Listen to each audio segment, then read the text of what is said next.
El devocional de esta mañana se titula Dios bendice a los pobres en espíritu.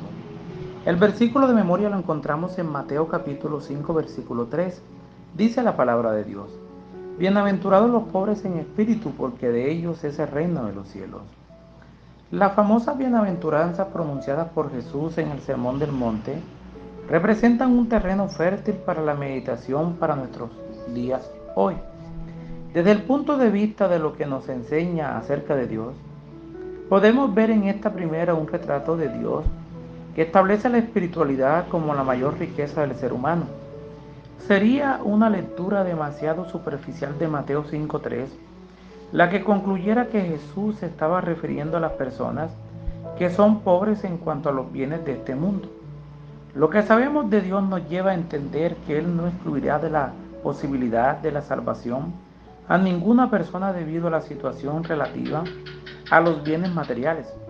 Así que la evidencia nos lleva a entender que Dios está hablando de aquellos que son pobres en espíritu en términos de que sienten cuánto necesitan a Dios.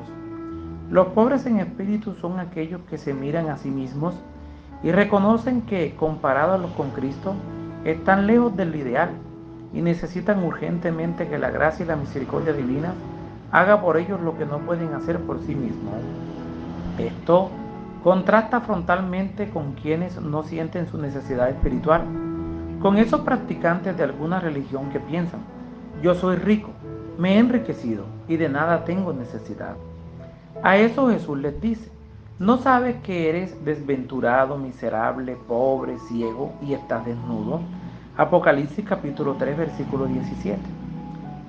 Los que han entendido que la verdadera grandeza es sentirse pequeños delante de Dios y mantenerse sumisos a Él, tienen la actitud de quienes formarán parte del reino de Dios.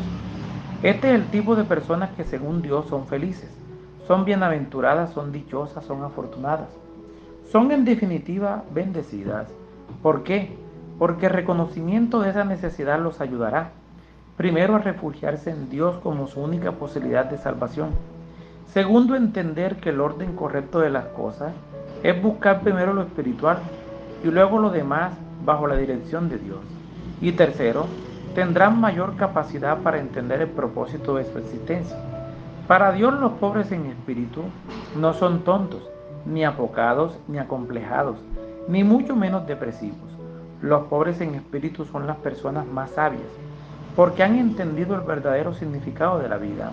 Son felices porque en Dios tienen la esperanza segura.